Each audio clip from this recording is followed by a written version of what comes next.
সিঙ্গাপুরে 15% মালয় জনগোষ্ঠী আছে, 8% ইন্ডিয়ান জনগোষ্ঠী আছে।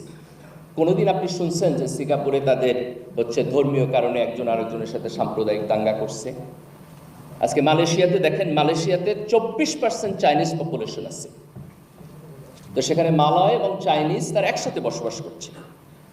তো এই যে একটি উন্নত ডেমোক্রেটিক সিস্টেম, যেইখানে আমার ধর্ম, আমার ভাষা, আমার রেস, আমার এথনিসিটি এবং আমার রাজনৈতিক মত পার্থক্য, এই সব কিছুকে আমি একটি জাতীয় পরিচয়ের মধ্যে এনে, একটা সিভিল সিস্টেমের মধ্যে এনে আমরা একসাথে একটি দেশকে সামনের দিকে এগিয়ে নিয়ে যাব। বাংলাদেশে এই অ্যাপ্রোচটি অনুপস্থিত ছিল এবং গত 16 বছরের আওয়ামী লীগের যে ফ্যাসিবাদী রাজনীতি, তার শুরুই ছিল বিভাজনের মধ্য দিয়ে, তার শুরুই ছিল পক্ষ বিপক্ষের মধ্য দিয়ে।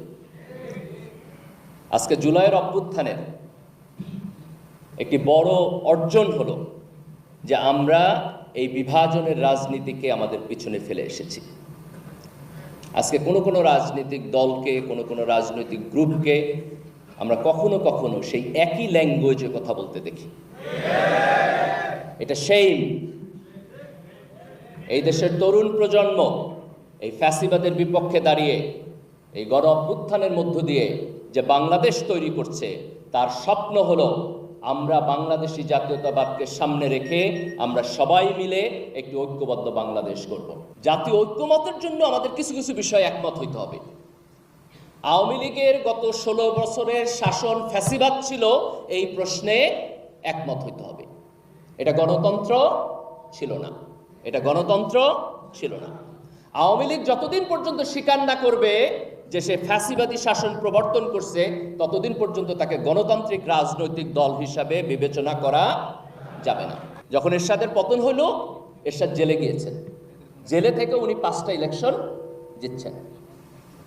আজকে যখন হাসিনার পতন হলো, তখন শেখ হাসিনা এখন কোথায়? কেন উনি ভারতে? ওনার তো বাংলাদেশে থাকার কথা। তাহলে এই ফ্যাসিবাদ ভারতীয় আধিপত্যবাদ,